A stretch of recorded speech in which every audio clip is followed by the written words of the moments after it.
It's Chris Gregory here, and this is Bob Dylan, A Head Full of Ideas. And today I'm going to be looking at an extract from my new book, which is called Minstrel Boy. Here it is. It's out in October, and I'm going to be looking today at Girl from the North Country, the first song, an introduction to Nashville Skyline. And this is called One Hell of a Poet. So do enjoy. Is it rolling, Bob? Is it rolling, Bob? Is it rolling, Bob? Chapter 4, One Hell of a Poet. Well, there's 1,352 guitar pickers in Nashville, and they can pick more notes than the number of ants on a Tennessee anthill. The Loving Spoonful, Nashville Cats, 1966, written by John Sebastian. What is this shit? Grail Marcus's review of Self-Portrait in Rolling Stone, 1970. There ain't a man living who hasn't talked to his dog. Hank Williams, interview in Montgomery Advisor, 1948.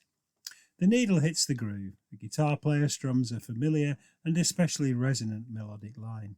It's a little hard to identify at first, as it's considerably slowed down from the deft finger-picking opening of the original version. But when we hear the opening words, "If you're travelling in the North Country Fair, where the wind hits heavy on the borderline," we know we are listening to Girl from the North Country, one of Bob Dylan's most memorable early love songs, based on his memories of his adolescence in the chilly North Country. At first we may wonder who this singer with the low, slightly hesitant baritone actually is. Perhaps we should pick up the album sleeve and examine it again. Could it be that this guy with the enigmatic smile, who tips his cowboy hat to us, is really the voice of his generation?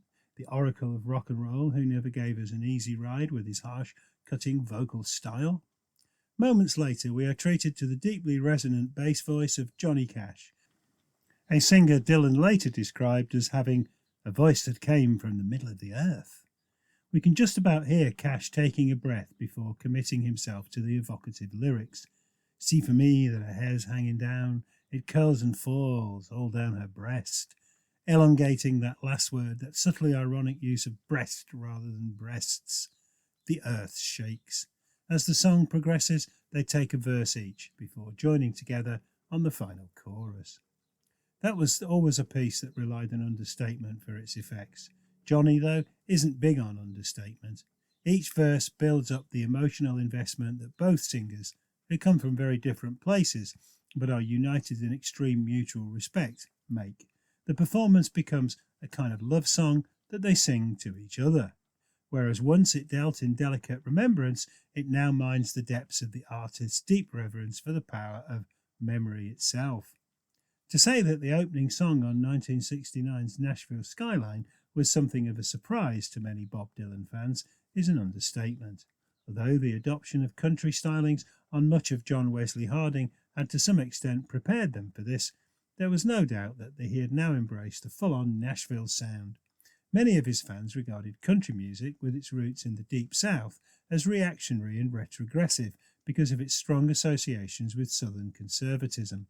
But Dylan, whose view of the many different forms of American roots music was more well informed, had always been a country music fan. He knew that, although the genre included a fair degree of schlock, it also had a tradition of expressing emotional realism which few other forms of music could match. Country music was regarded by some of the Greenwich Village crowd as a legitimate form of folk music. At Dylan's request, Cash was booked to play a set at the Newport Folk Festival in 1964, at which, incidentally, nobody complained about him playing with an electric band. Cash, who greatly admired Dylan from the days of his first album onwards, called One Too Many Mornings a great country song. As a teenager, Hank Williams, Hank Snow and Cash had been among the first artists Dylan really loved. There were many tearful moments in their songs. Williams's compositions, such as I'm So Lonesome I Could Cry, Your Cheating Heart and Cold, Cold Heart, focus unapologetically on his own existential pain.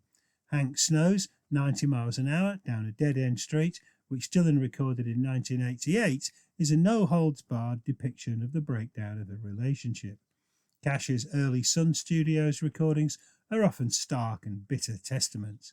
Folsom Prison Blues a version of which Dylan recorded for the self-portrait sessions with its famously amoral line, "I shot a man in Reno just to watch him die," takes us inside the mind of a callous murderer. Despite the view widely held by rock fans that country music was terminally unhip, by the time Nashville Skyline was released, things had begun to change. A number of musicians who had grown up with this music, but who were also very much part of the hippie generation, were determined to demonstrate its unique strengths. By the time Nashville Skyline was recorded, the seeds of what is now known as alt country had already been sown, partly as a result of John Wesley Harding and music from Big Pink. A key figure in this process was the extraordinarily talented, yet tragically self-destructive singer-songwriter Gram Parsons. When Parsons joined the Byrds in 1968, he inspired them to record the explicitly countrified Sweetheart of the Rodeo, which included such redneck anthems as The Christian Life, as well as a steel guitar drenched reading of Dylan's You Ain't Going Nowhere. By 1969, he'd formed his own band, the Flying Burrito Brothers, whose first album, The Gilded Palace of Sin, used many stylistic elements of pure country, often in a markedly ironic way. The track that most epitomised this was the album's closer, Hippie Boy, which subverted the Luke the Drifter style of the spoken voiceover to relate a hilarious tale of an innocent young hippie who is lured into becoming a drug mule. Now, even West Coast psychedelic bands like the Grateful Dead and Jefferson Airplane were experimenting with country styles. Although Nashville Skyline, with its prominent use of pedal steel guitar, modified vocal tones, and the guest appearance of a famous country star, was immediately labelled Dylan's country album, it bears little resemblance to either Parsons' hip country or the more abrasive work of Cash, Snow or Williams. From the moment that Girl from the North Country segues into the catchy but upbeat bluegrass instrumental Nashville Skyline Rag, it transmits an optimistic mood. From there on, the positive vibe is maintained up to the triumphant conclusion of Tonight I'll Be Staying Here With You. Dylan's main purpose in making the album does not appear to be an attempt to recreate himself as a country star or even to explore country music's many different styles. Here he takes his interest in the every word counts ethos, which he had explored on the Basement Tapes and John Wesley Harding, to an even greater extreme. Nashville Skyline is a set of straightforward songs which, as the various versions which appeared over the years have demonstrated, could easily be adapted into other musical formats. Dylan wished to demonstrate that he could, if he turned his hand to it, write conventional romantic songs. But despite their brevity and straightforwardness, and the fact that some of them were quickly composed in the studio, on Nashville Skyline, Dylan does not abandon poetic songwriting. As Johnny Cash says in his award-winning sleeve notes, "Herein is one hell of a poet." Dylan was fully aware that despite the racial divide that saw the emergence of separate sales charts for white and black music, country music itself was deeply influenced by the musical structures and language of the blues.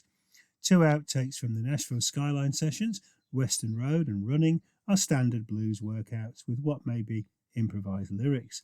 Both recordings, however, feature some exemplary playing from the Nashville musicians, demonstrating that they are as comfortable playing the blues as they are with country stylings. Dylan also clearly understood that country was not really that far removed from rock and roll. Indeed, many of the early rock and roll pioneers, such as Jerry Lee Lewis, Elvis Presley, Carl Perkins and Bill Haley, also recorded much straight country material. Their strand of rock and roll was known as rockabilly, a form which, despite the presence of the Nashville musicians, the songs on Nashville Skyline can be most usefully compared to. The most prominent influences on Dylan's new album were therefore not Cash or Williams, but early rock country singers like the Everly Brothers and, perhaps most prominently, Buddy Holly. Like Presley, Holly had begun as a country singer before becoming acclaimed as a rock and roll star.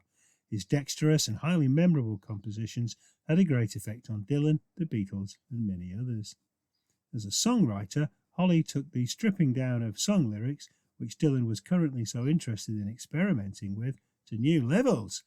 Is it rolling, Bob? Is it rolling, Bob? Is it rolling, Bob?